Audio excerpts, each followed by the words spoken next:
its sleeves so many different Pokemon to attack with, and we've seen this new era, including the Eevees. We see the Flareon and the Leafeon included. How do you feel about that combination in the Tera box? I love the versatility, right? The whole box thing plays into being able to adapt to different situations, right? What you need, you grab that out of the box, right? Therefore, you have a powerful fire type, you have a powerful grass type, you have a powerful psychic type in Little Clefairy, and you have the multi-prize threat of Wellspring, Mask, Ogerpon. And I counted, there's 28 single cards in this deck list, so you'll definitely be able to adapt to the right situation. The question is that card readily available by Noctowl, or did it end up getting prized? Well, that's where we're looking at right now. 28 individual cards to look for, and we see plenty of one-of copies there, including that transformative start Ditto that so often is included. For John on the other side, one of those Elite Determinations, and that one copy of Latias EX, which helps move around a lot of these single Pokemon. Yeah, not having that mobility with the Skyliner ability could come into play, right? Because Mega Absol has a hefty retreat cost, I think it's 2. Mega Kangaskhan has 3 retreat costs, so yeah, Latias probably pretty essential. We'll have to see if that ends up changing any of John's plan, who I would say, I don't know, we don't have a name for this deck yet. It's a very new one. This looks like a mega box, right? It has a lot of different Pokemon in here. I like that. He's listed in Toward We Trust. We've got the fist bump. We're underway. Here we go. I think Joshua is starting. I don't know if you want to go first or second as either of this deck. I think you probably want to go second so you can turbo energize as Johning. So yeah, both players getting what they want. Not the hottest start for Joshua though. Yeah, that is tough. You play Fan Rotom for a reason. You want to see this Pokemon, you want to fly through the deck with Fan Call, and we do not see anything, just an attachment and a pass of the turn for John, Monkey Dory, and a Pokegear to get things rolling.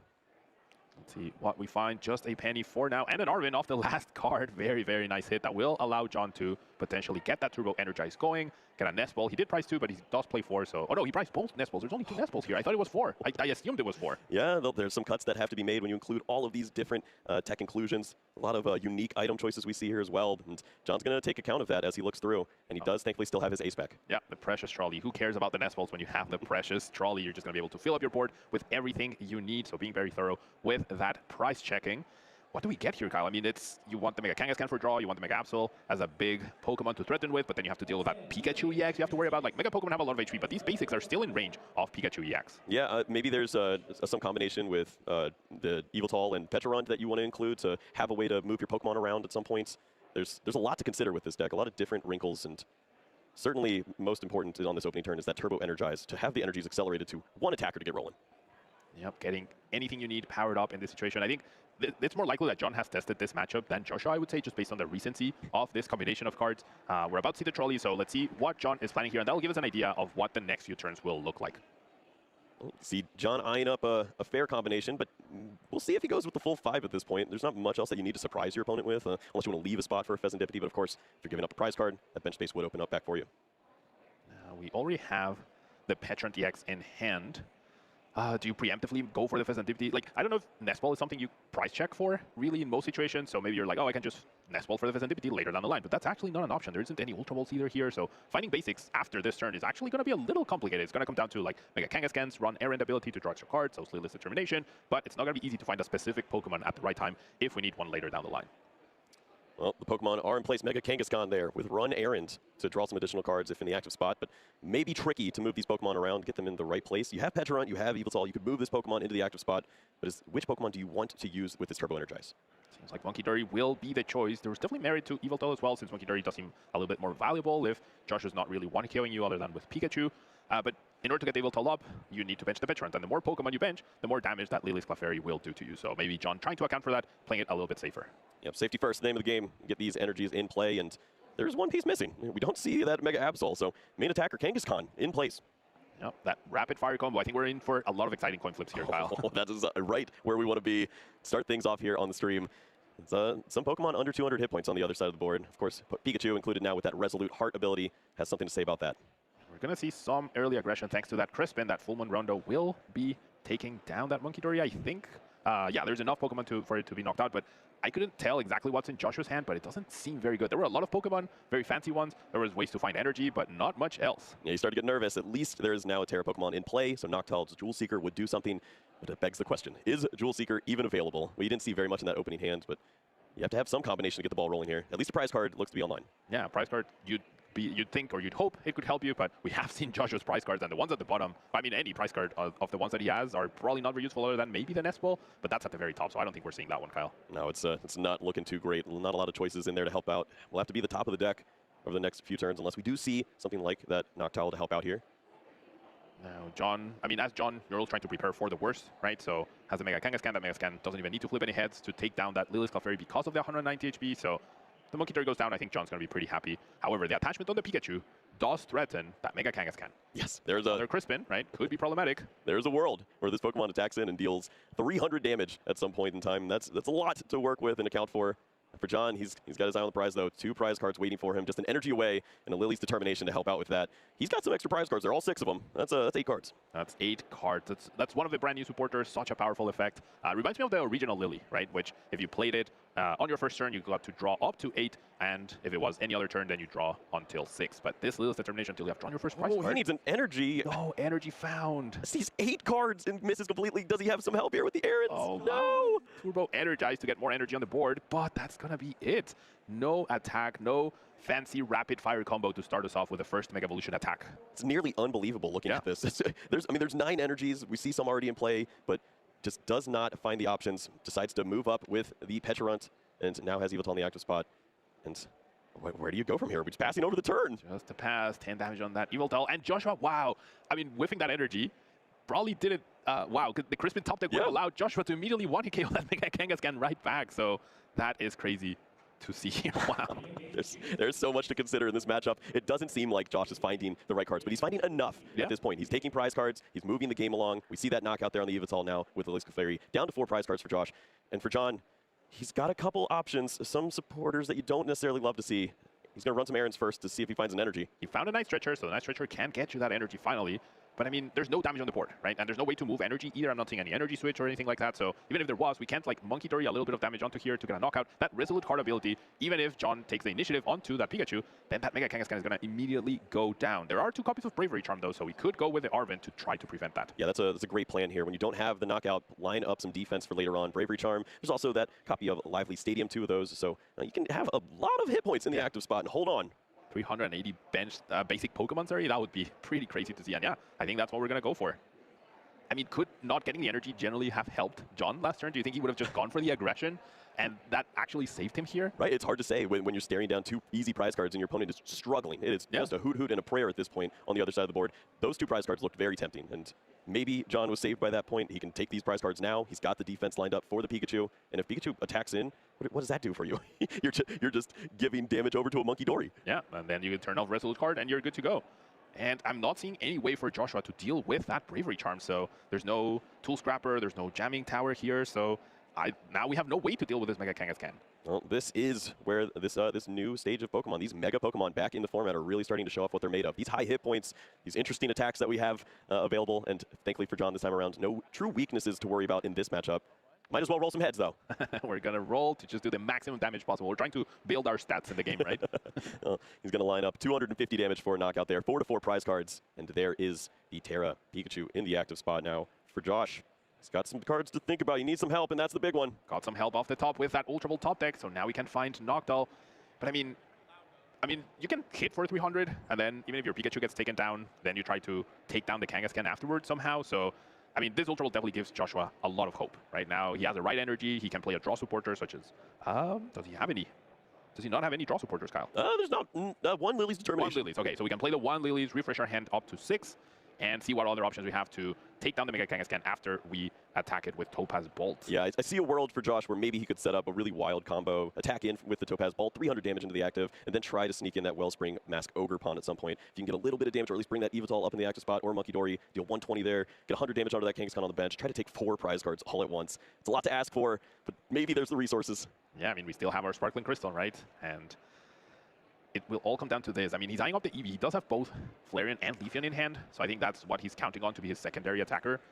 If you've seen, like from what you've seen from John's side, you can tell that there's not a lot of energy acceleration other than the Turbo Energize, right? So if this Kangaskhan does go down and the Dark Energy does go to this Monkey Dory to turn off Resolute card, then you know there won't be anything else powered up and threatening you, right? So I think that's the main takeaway here, that after this Mega Kangaskhan does go down, John doesn't have a lot of firepower afterwards. Yeah, it's just Blood Moon Ursaluna at that point for this deck. Not much else you can work on. You can't load up another Pokemon. Maybe you bide your time and stall a little bit with that Yveltal and lock Pokemon on the active, but it's for John, it's a pretty straightforward plan here, and it really matters what Josh decides to do. He has the Lightning Energy Topaz Bolt online. If he feels like he can push for this, he can deal all the damage now, try to line up a knockout the next turn, but got to be pretty confident in that hand, and I don't know if he's feeling that way just yet.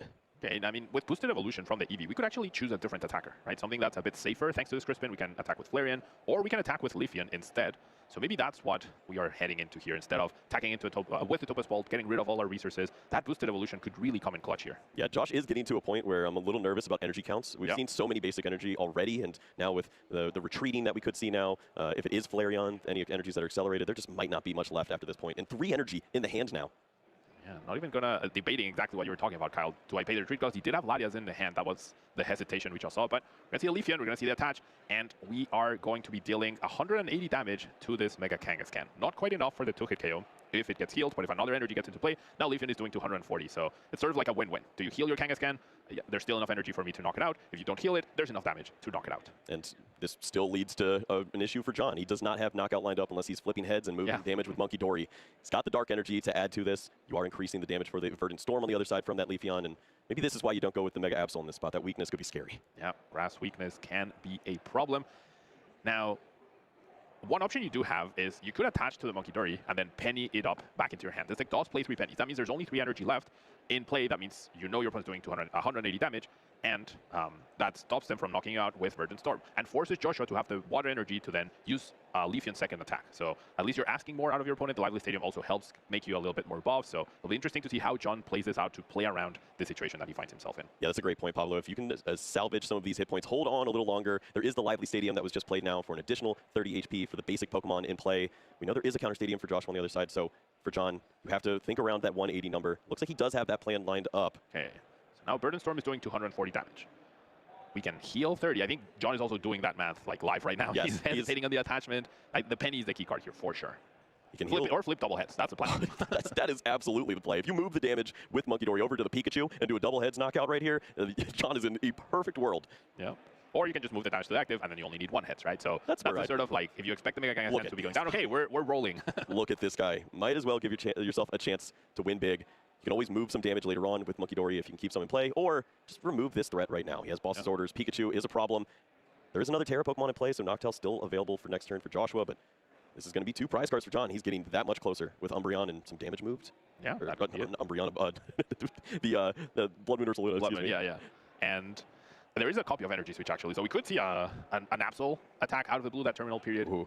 Depends on if there's enough damage or whatnot. But yeah, so far, Joshua in a much better spot than when he started off, right? I think if you could get this KO with Iono, that would be pretty fantastic. Yeah, there is the sneaky line of Pecharunt, the closer, with the irritated outburst to close games 2. It is Blood Moon Ursaluna with dark energies, dealing even more additional damage. This could be a great way to close things out. Give your opponent those 3 prize cards of Mega Kangaskhan, and then close out for 300. And you have the energy right here to energy switch into the Pecharunt, right? So yeah, that would definitely work. John's hand is huge, and there's no Iono over on Joshua's side. There's no Iono inclusion, so John will be able to play next turn with like 15 cards in hand to just do whatever he wants. That is a classic in most Tord Reklev builds, is just give me all the cards, and if I play against an opponent who doesn't have the way to disrupt my hands, I'll just have every answer I need. Yeah. And I think you can tell John like almost relaxing into the chair. You can see it, but with the view that I have, John definitely knows that if this Mega Kangaskhan goes down, Joshua will be down to 1 prize card. That Pecharunt DX's irritated outburst does 300 damage total, and all he needs is that energy switch and an energy, which he knows is available in the deck. Joshua, with that 1 copy of Lily's Determination this time around, has the Hoot Hoot to play down, hoping for 1 more turn. It's going to go down to 1 prize card remaining here with the knockout from the Leafeon into the Mega Kangaskhan. But here we go. And you can tell, like, these new Mega Pokemon 3 prize cards, it's a new thing, right? Joshua only grabbed 2 prizes. John really needs him to take the 3rd, by the way. Yeah, he forgot to grab that 3rd prize. Wow. You see the Arven for the energy switch, power up the Pecharunt DX, and irritated outburst, 300 damage, knocks out the Leafeon, and gives John game number 1. We are back. Big basics. It's been a long time coming. But they are here, and they are something to worry about. Even without the Latias to move his Pokemon around, John finding plenty of ways to dance and take big prize cards. Very well played by John. His deck pretty much executed, I want to say, perfectly, other than that energy whiff, which probably saved him, which is very, like, I don't know. I mean, obviously he sees the Pikachu, he knows it's one Crispin away, right, from getting powered up. This is the exact situation that we're talking about. No energy found, and the Pikachu could have knocked you out. So I wonder if John plays conservatively, or if he's like, nah, he's not drawing well, I'm just going to knock out the Clefairy and risk it. Well, it lined up for this play. John found plenty of hit points in the active spot and held on. Was able to place some damage on the Pikachu with the Monkey Dory, break that Resolute Heart, take the knockout, and then he had just one move left to do. 270 hit points in the active, 300 for the knockout, and that's his bread and butter. Just line up some easy ways to close out when you don't have to worry about your hand being disrupted. He had so many cards. He was building up with the Mega Kangaskhan in the active. So many turns. Eventually, you'll find the answer. Yeah, I mean, odds are in your favor at that point, right? That you're going to have the right card at the right time. And, I mean, John did see that Josh searched for the Iono, so didn't search for the Iono, sorry, on that crucial turn. So there's a chance that his Iono was priced. But there's also a chance that they just don't play it. So I think that's like one of the most important pieces of information that you would take heading into game 2 is like, okay, in the crucial moment where an opponent needed to Iono me, they didn't. Right. So was it just bad luck that they priced their one copy? If they played 2, they probably don't have that second copy at that point, right? So I think overall it's like, it's a good signal to have and something you keep in mind heading into game 2 as something you can exploit from your opponent. Yeah, I mean, your opponent only had 4 prize cards remaining at that point. You definitely would have seen it. Are they just that unlucky, or can you assume that you have that information now and work with that? John, I think he's got a good read on this deck. He's seen a fair amount of it with Alex Szymanski's success recently as well, and I'm sure that Joshua's been thinking about that, and he's had some fair success with it as well. So we'll see what the Terabacks has lined up here in game number 2. We are 20 minutes down here in our round 4. And we see Wellspring Ogerpon against Fezandipity EX. Now, Wellspring, of course, that torrential pump attack is so powerful, right? So powerful, but so powerful against low HP basic Pokemon, which coincidentally, John isn't playing too many of them. So that's where Wellspring Ogerpon Mass, which is a big focus of this deck in particular, might feel very underwhelming at this point. Yeah, not your favorite, but it is nice to see an early Tera Pokemon in this deck so often. That is the key. You have your Noctowl's Jewel Seeker ability. You need that Tera Pokemon in play so you can get things rolling. We see that Pikachu that was highly sought after in the first game in the prize cards now, along with that Mew again. No restarts. No restarts, no copying Mega Kangaskhan's attack to flip yourself, right? See if you can knock it out in one hit. But yeah, the Pikachu being prized is definitely a big deal. As we see a much better setup for Joshua, right? We found that Rotom, we found the Tera Pokemon already. We have the Noctowl in hand right away, so we should be seeing a lot more dynamic plays from Joshua other than play the supporter that I just happen to have and attach an energy for turn and hope it works out. Yeah, that's when you're telegraphing your plays to John Ang, it's probably not going to go well for you, but that's truly all that was left there for Joshua. And did not get to go through the deck too much in that opening game. This time around, looks like there'll be plenty of searching, and if there were ever a top deck, that's the one. What a top deck. Precious Trolley, raw, without needing to search for it. That always feels fantastic. It almost feels unfair. Look at the hand. There was, I mean, it was Pokegear into Arvin for a dream. But nope, there's the smile. You just can't hide it at this point. Get in the cart, boys. We're rolling. And this feels incredible, especially when you won game 1, right? When you win game 1 and then your deck is just working flawlessly game 2, you know you're in for a good time. And this will be a little different. Prize checking this time around has a little more to work with here. Just the one copy of Monkey Dory in there. You spoke earlier about the pennies. A few copies of those, but one in the prize cards now. Yeah, Monkey Dory, we have 3 copies.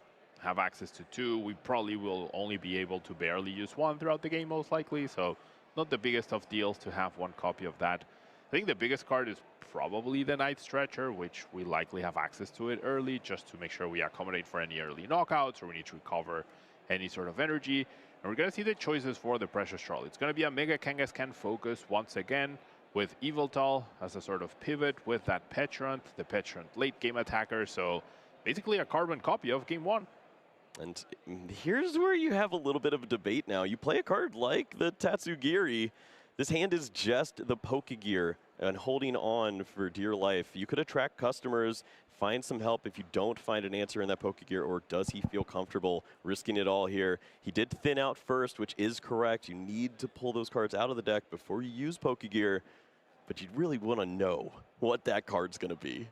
Yep, and getting 5 cards out of the deck is pretty significant, right? When there's around, what, 45-ish cards at this point in time, getting 5 out of them greatly increases your chances. It doesn't guarantee that you're going to find anything, right? But definitely a good boost. And, I mean, you also have the run errand ability as well, which could be pretty good to draw those extra cards. So, yeah, looking pretty nice here. A lot to consider here for John. He's now got that full bench to work with. I'm always curious with that Pecharunt, you have an ability to place damage counters on your side of the board. Do you ever want to leave damage on board for the Monkey Dory at some point so you can at least move a little damage around? Yeah, there's definitely merit to that, right? A lot of decks try to avoid leaving damage so that you don't get to use Adrenal Brain, which is not only a heal, but also extra damage on your side of the board. And if one Adrenal Brain can save you 1 coin flip, like that's a pretty big deal, right? So it's a win-win, I would say. So yeah, I would not be surprised if you purposely poison your Yveltal, leave it in the active, get some damage counters going. That would be a pretty good play. Well, we'll see if John decides to go with that route. He's moving the Yveltal in the active, and thankfully off that Pokegear, well, it's going to swap right back over to Monkey Dory. Yeah, Feels good with this. He's got the Turbo Energize. One was prize. He's got the other. I think we're just explaining to the judges what happened, and we're gonna move on with these energies in play. I mean, both of these players playing pretty quickly, pretty flawlessly, which is great to see. And yeah, I mean, it wasn't any sort of shortcut, right? We promote the Yveltal, retreated with the free retreat, and now we're powering up with that Turbo Energize, and now it's over on Joshua's side, which does have access to 3 Noctals, I think, in hand, so he can literally search for whatever he needs. The question is, what will he try to do here? Do you try to go for the Clefairy? You can't really take advantage of the Wellspring. You can take a knockout on 1 Monkey Dory, but I mean, really using your A-Spec possibly, and then your supporter return to take a single prize card and leave yourself with no energy in play. Not a fan of that. Yeah, I wonder if this leads into a play with the other EV so that you can evolve on this turn, bring in a Flareon and try to knock out that Monkey Dory, get some energies on board, and try to have them stick around for a little bit. Yeah, and I mean, a second EV would be great to power up, right? But these Tera box decks, they're not like a full-fledged Evolutions deck that we've seen in the past. So with only 1 EV, we're really trying to find a better Pokemon to power up, perhaps the Pikachu, but in this case, it's prized. So could be the Clefairy, which doesn't even require a flip from Mega Kangaskhan to go down. And yeah, you can see Josh is like not very happy with what he's seeing. I think he's fully realizing now that the Pikachu EX is just not available to him. Yep, no Pikachu, and in a world where you could risk it and use that Mew, not even that is available either. Sees a copy of Crispin, you know how important that can be, but we'll have to use some of these earlier on in this hand. Yeah. I mean, you have to probably use Crispin this turn to get some relevant attack off, so you're limited with what else you can do here. So hear me out. Do you power up Bloodnurse Aluna? Clefairy is very weak with its low HP. Pikachu EX is not available. You only have 1 Eevee, so is that the best Pokemon to power up through Flareon's attack if that's what Joshua tries to go for here? See the Eevee? Yeah, there's just not much else that you can do at this point as far as attackers. The board's limited. We still don't see any other way to get Pokemon rolling. It's just this Noctowl now. Yep, there's the second Noctowl being utilized, and we're eyeing up a Area 0 and an Ultra Ball. Seems like we're going to have a change of heart here. Ultra Ball to potentially find an extra Noctowl. Seems like there was only 2 instead of 3 in the hand. The question is, how do we retreat here into, I guess, we pay the retreat cost because then the first attack only costs 1 energy thanks to the Sparkling Crystal, but then you have nothing really to power up at this point. Right, yeah, this this board does not have much going for it. No area 0 under depths to open it up and find more resources. You can just load up your Wellspring, but the math does not line up too well. Wellspring's attack is definitely very underwhelming. It's great against Gardevoir. It's great against Dragapult. It's great against Golden Ghost, Surledge, but it's just not great against these huge, mega basic Pokemon EXs. Well, for Joshua, it's the Psychic Energy from the Crispin to retreat the Wellspring, bring up the Eevee, evolve directly into that Flareon, and with the energy attachment for turn, which is a different energy than what was selected off the Crispin, giving a little more info, but it's the right one you have to play here. Yep. It will be the Water and the Lightning Energy now. And now we just power ourselves up. We are ready to use that Carnelian attack next turn, but 280 damage, not quite enough to deal with that Mega Kangaskhan, and no way to increase that damage either. And every time you leave damage on board, John just licks his chops. Says, thank you very much. This could be a messy situation. 270 hit points. If there were ever damage to push over, makes the rapid fire combo a little cleaner. Over on John's side, has now definitely has enough energies. There's no threat of Pikachu. The A-Spec has been committed here, so in order to power up a Pikachu out of the blue would be pretty difficult. You saw no tool removal, so an Arven for a Bravery Charm would leave this Mega Kangaskhan pretty safe at this point. Question is, are you feeling lucky, Kyle? Are you feeling the 2 coin flips? Well, he certainly could go for it at this point. There's no harm here in attacking into this Flareon, dealing a bunch of damage, because you're not worried about being KO'd. This board is not intimidating. The acceleration with the crystal just means there's not much else you can do here. So just put all the HP in the active spot after you draw 6 cards to start your turn with your draw, Fez, and running errands. He's got so many resources to work with, but the precious one is certainly those hit points. John is eyeing Countercatcher or Boss's Order. I think there's a very clear target for him in that Hoot. He knows Josh has an Ultra Ball in hand, probably chosen for the Noctowl, but I think we might be going for that rapid fire combo, see if we can get the KO here. He's warming it up.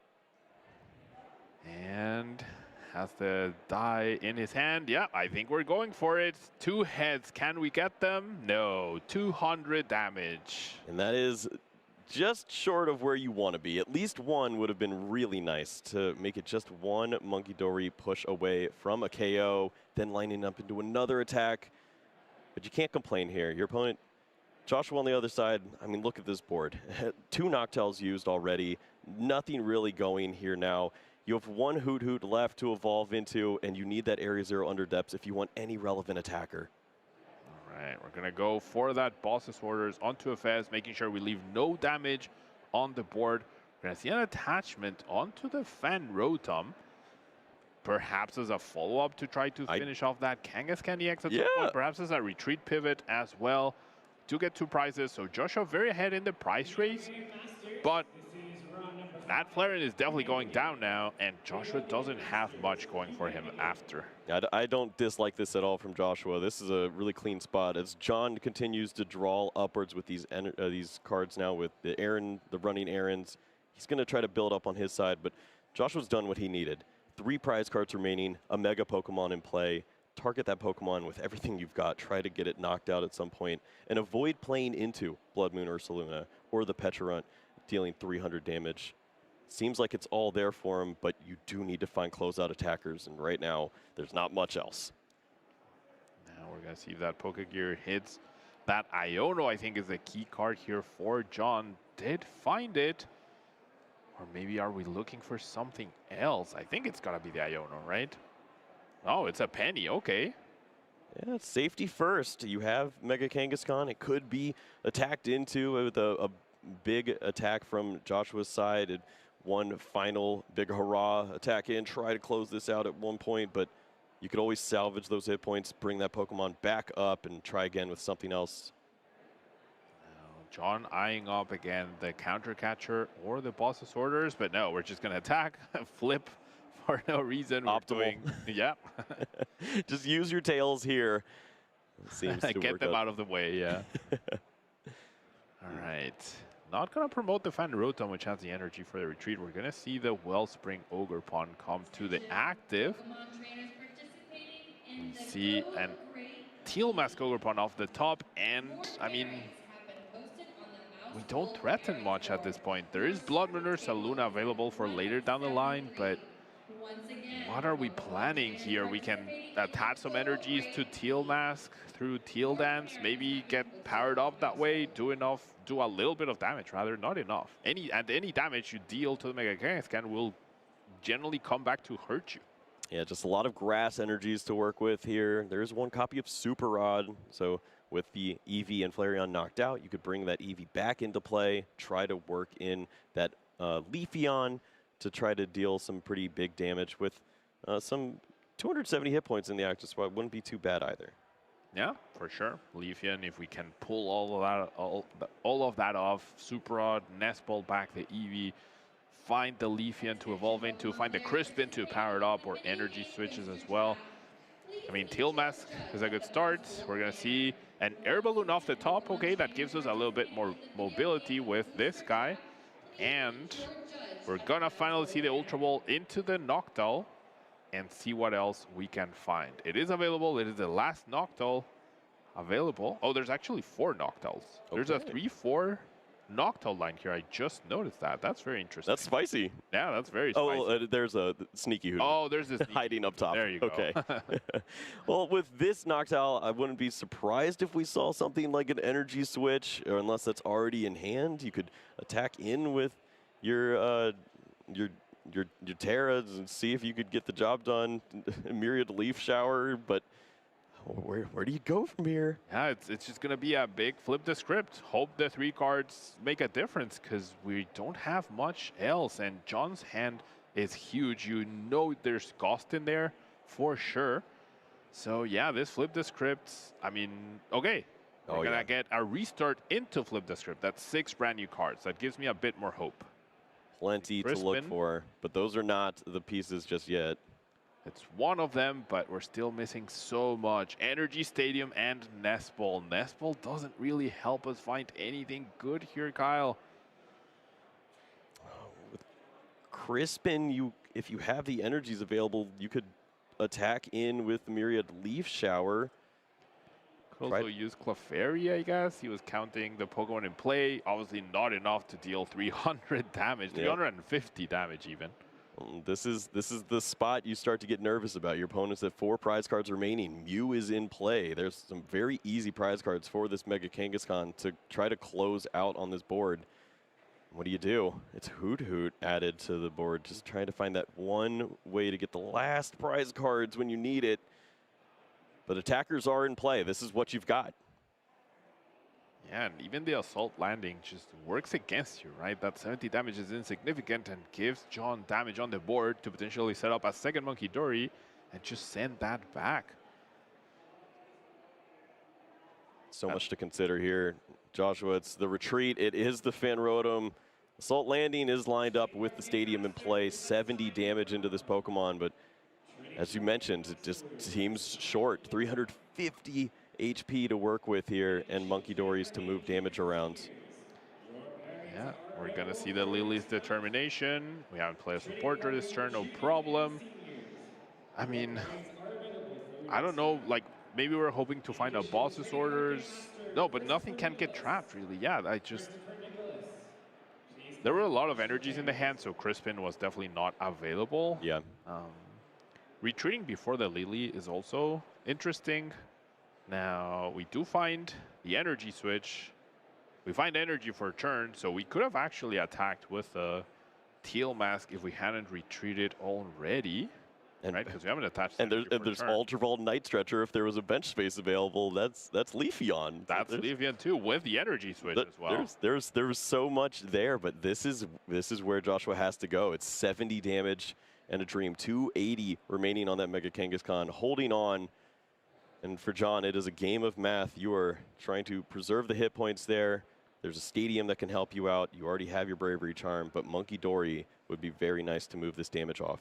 If John had the 3rd Monkey Dory available and it wasn't prized, he could actually win this turn potentially by going triple Monkey. Oh, he has the penny though. he could win this with turn. With the energy switch? Yeah, with energy switch, he could send the damage back to Van Rotom, take the knockout. Oh, but then if he pennies, then he can't boss KO the Mew. Oh. And that's where not having that third Monkey Dory is the issue. I mean, maybe he just doesn't have the cards, right? He's not even considering, or maybe he immediately knows that the Monkey Dory is not available, so he's not contemplating it, but it's just an interesting play that could have happened, right? That 70 damage could have literally lost Joshua the game on the spot. Well, now considerations for John. He has the counter catcher to work with. He's setting up the Petron. He just needs attackers in play. He's not nervous about the Leafeon here as he's loading up with plenty of energies in play. Where do you want to go with this counter catcher? We're going to go after the Teal Mask. I think we're going to see a penny on the active here.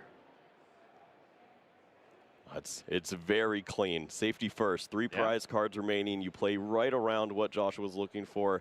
You only have these 2 prize Pokemon in play, and there is the pivotal one. The no energy attack if you ever get through Petron.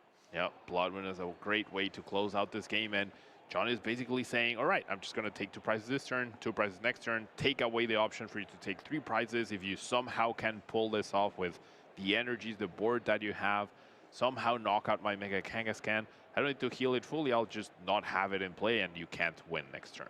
And wise here from John. He had the Lively Stadium to help out if he wanted to get some additional HP for later on, but I think he likes where the board is right now for Joshua. You don't want to open those bench spaces up and then potentially be surprised with even more attackers. There's 1 bench space in a dream. Yeah, and I mean, the Lively Stadium also would have put that Teal Mask out of range, so that would have been a big issue for sure. All those Pokemon in play, pretty great to have. So much Pokemon you can target with that Bloodmoon or Saluna to close out the game. And I think John is also hedging that there's no Iono, right? It's like he has a huge hand. He didn't even leave the Mega Kangaskhan as a way to potentially draw in case he gets Iono'd or something. It's just like, okay, if you KO me, I win with Bloodmoon Bust next turn or Counter Catcher. If you don't KO me, even better. Yeah, that's just 1 bench space now over here for Joshua. He has the Ultra Ball. He has the Noctowl if they want it, and it's tricky. You can get a couple more cards out, but truly when you're using Noctowl, you're trying to get those last prize cards already to close the game out. When you use it and then you don't have game lined up and you're playing against a deck that has Penny and ways to manipulate all the hit points, where do you go? I mean, at this point, Leafeon is the only Pokemon. I guess Bloodmoon also survives your opponent's Bloodmoon attack, which is great to see. But of that huge hand, you have to expect there's a boss's orders, right? So this is sort of like your last hope. You're going to knock out the Petron, attach energy to a Bloodmoon, take your 2 prizes, go down to 1 prize card, and hope your opponent doesn't have boss's orders. There's not much else to do here. And even if they imagine a scenario where they don't have the boss's orders, how do you even move this Bloodmoon out of the active? I'm not seeing, there's 1 copy of Professor Turo available. Yeah, that's we're all in here for Joshua with the Bloodmoon or Saluna. Have the knockout now and can clean up this board. Okay. All of these Pokemon with lower hit points gone. The boss's orders plays not looking nearly as pretty this time around. Okay, does that actually put John in a little bit of a bind now? He doesn't have any energy, doesn't have any way to dish extra damage to that Bloodmoon with Monkey Dory. So is this a possibly game-winning play by Joshua here, John? Or are you happy to just hit into it, perhaps with Yveltal? That's where I'm at, yeah. With an Iono, right? And then finish it off the next turn. Yep. You've got Clutch for 20. Keep this Pokemon there. It can't attack, and then Bloodmoon or Saluna could close things out on the next turn. There was boss's orders in hand. John had everything, but Joshua played around that very well. Look at this hand. So many cards. But what is the right play now? Clutch Iono perhaps is an option. We can't really terminal period. There's no way to accelerate energy at this point in time to get more damage off of Mega Kangaskhan or anything like that. So yeah, I mean, Joshua definitely did what he needed to do in order to stay in this game and give himself a chance, right? So now it comes down to John. How does he try to clutch this end game scenario? Yes, and I think you may have said the key word there, as Maybe. got that lined up fairly well now. And you can see the considerations for John when playing this nest ball, trying to thin out the deck a little more, wants to make sure there's a Pokemon in play that he's able to move around freely. Monkey Dory has the energy to retreat. Blood Moon Ursaluna would just close the game out, and this Yveltal has the retreat cost for free that can move around. Didn't want to play the Cornerstone, and probably is going to dig for a card like that Iona that you were speaking of. There's there's the Night Stretcher here for Pheasantipity, but there also is a Pokegear here too. Okay, we're gonna get back that Fez. Draw 3 extra cards, and there's the Iono. All right.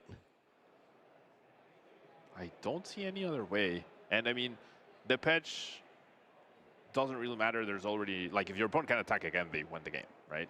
Joshua needs to find Turo energy off of this Iono to 1, Kyle. Yeah, and there is that one Hoot you're a little nervous of, but when it is Iono to 1, it is so much better than Iono to 2. Yeah. Ultra Ball, no more. Well, no more. There's no bench space for like Mew to redraw. We know all those Pokemon are in the discard pile at this point in time. And then, yeah, I think we're seeing the clutch play for 20 damage. Oh, Nest Ball, and what else? An energy switch. I think that's game. There we have it. John Eng wins round 4. Wow. Yes, a clutch play there. Had the Iono. And, of course, John needs to know exactly what was going on there. So jumps in, says, what did you have? Did you have the closeout? Oh, I played this. And there's so much to learn from both of these players. It's always great to see